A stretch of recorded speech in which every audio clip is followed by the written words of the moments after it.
Hey y'all, Grandma Rose here. I am sitting out on my porch swing. It is just too pretty a day to stay inside. I've got too many things to do, and one of the things I wanted to do was to plant my tomatoes today. Well, I've got a couple of problems with that. Number one, this is not a problem. This is a good thing.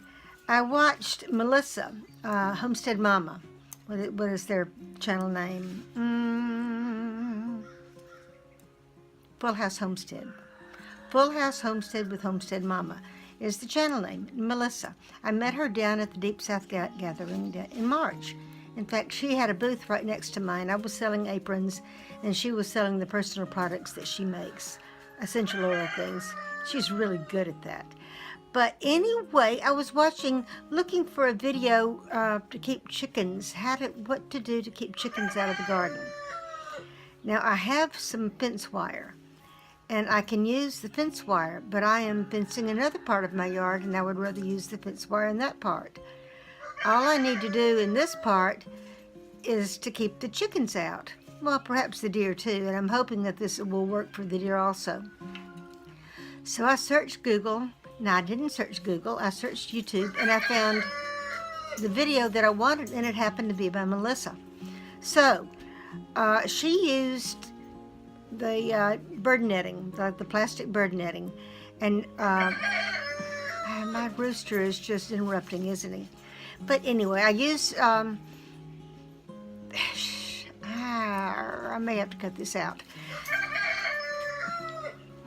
There goes the rooster again. We'll see if I cut that out or not. Anyway, Melissa used the plastic bird netting and strung it around a T-post around her garden. And she said it did really, really well to keep the chickens out. She held the bottoms down. She said, now this was essential, that you needed to use landscape staples or something of the sort to keep the bird netting down tight to the ground because the chickens could crawl under. Well, I have ordered the landscape staples. They haven't arrived yet.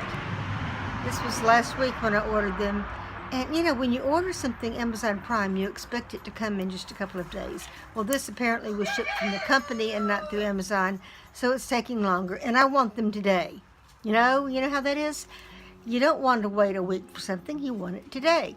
So I got to thinking, what did people use before we could order metal landscape staples? You didn't have landscape fabric in the first place. What did you use to tie down things? If you had a tarp or something, what did you use to tie down a tarp before people were using rooster? I'll repeat myself. Before people were using landscape staples, the kind that you buy from the garden center and from Amazon. Well, here's what people were using.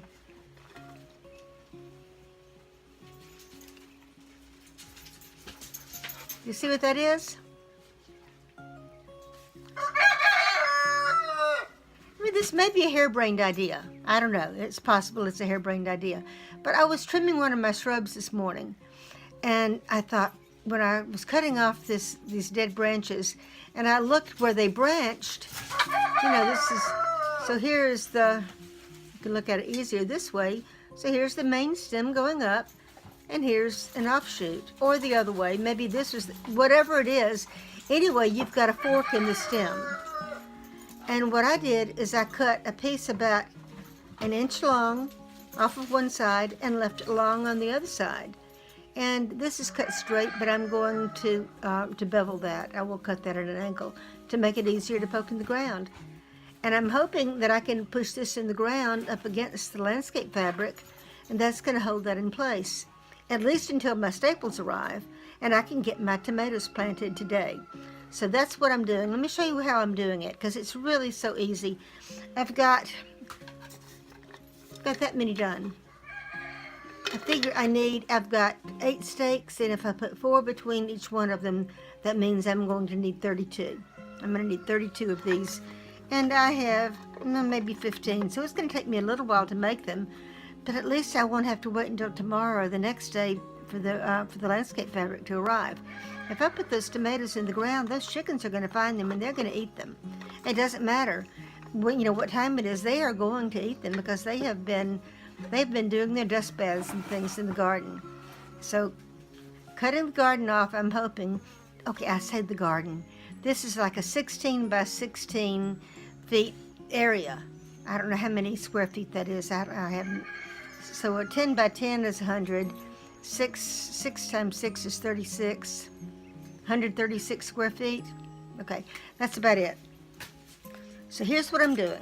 I've got a couple of pieces in the pocket. So here's a piece of a little oak tree. I went to my branch pile. I've got a twig pile, stick pile. And so I'm going to use the heavy part of it to go into the ground. And this little light piece doesn't have to go very far in, so I'm just going to cut that off about like, I don't know, can you see? It looks bigger on the camera. It's not very far. This is about an inch and a half from there. Whoops. About there. I'm going to cut it at an angle. Make it easy. Okay, there. And ouch. And then this is as long as it's going to be, because it's going to have to be down this way. See that? So I'm going to trim that off. And trim this off here.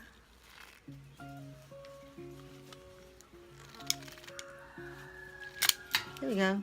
And this piece right here just needs to be beveled, so I'm going to cut that at an angle also. It's a little stiff. There we go. You know, when you're cutting with these things, you get better leverage if you cut down here. It's physics. Learned that a long time ago. So let's make another one. Here's another piece of oak from the stick pile. So what I'm going to do here, see, I've got this length right here. From there to there, that can go into the ground. So I'm going to cut off this twig here. Well, that's probably easier to do it that way. And this twig there. Cut this one down about the same length that I did before. I can leave that up there.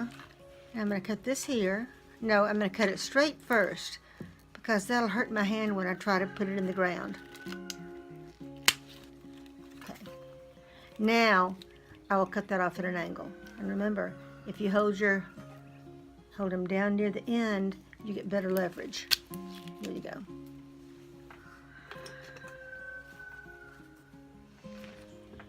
Okay, this one, I'm getting at the end of the twig, and I've got my choices. I think I'm going to go with this one up here, and cut all these other ones off, and that'll leave me.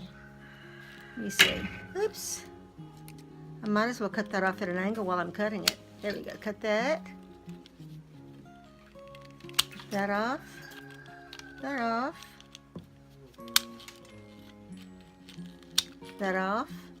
And cut that off like so.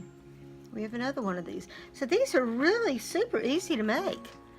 And if you don't have any landscape staples to hold something down, this is a good way to do it. And of course, they're not gonna stay on the ground for several years like the landscape staples would. These are gonna rot, and you'll have to replace them every year. But why not?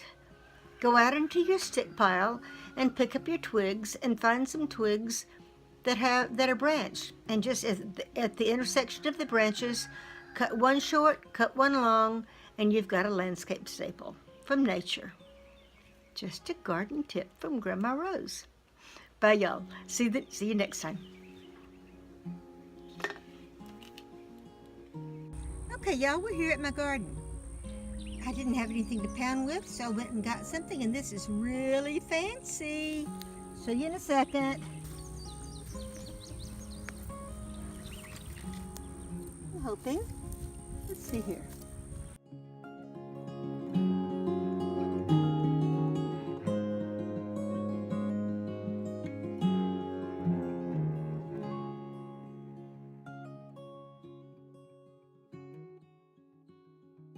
let's see if we can make this work. Okay, what I'm just going to try to see if this will, if these little sticks that I made will work.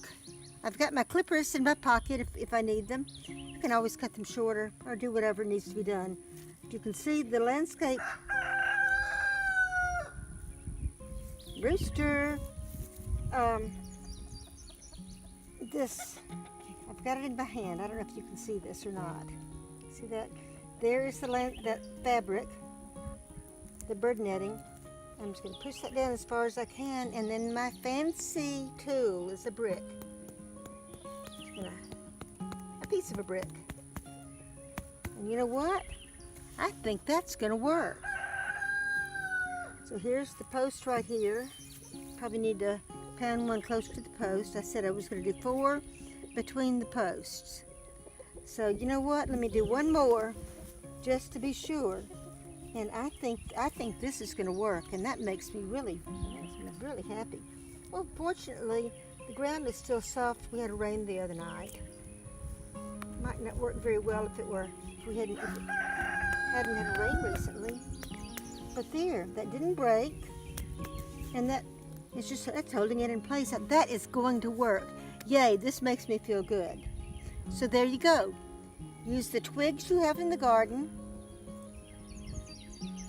Cut them to make, and use them. That's the way they were growing. Turn them upside down, and here you have it.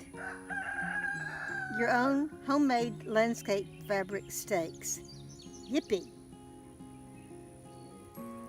Very, very good. This makes me very, very happy. Bye, y'all. See you next time.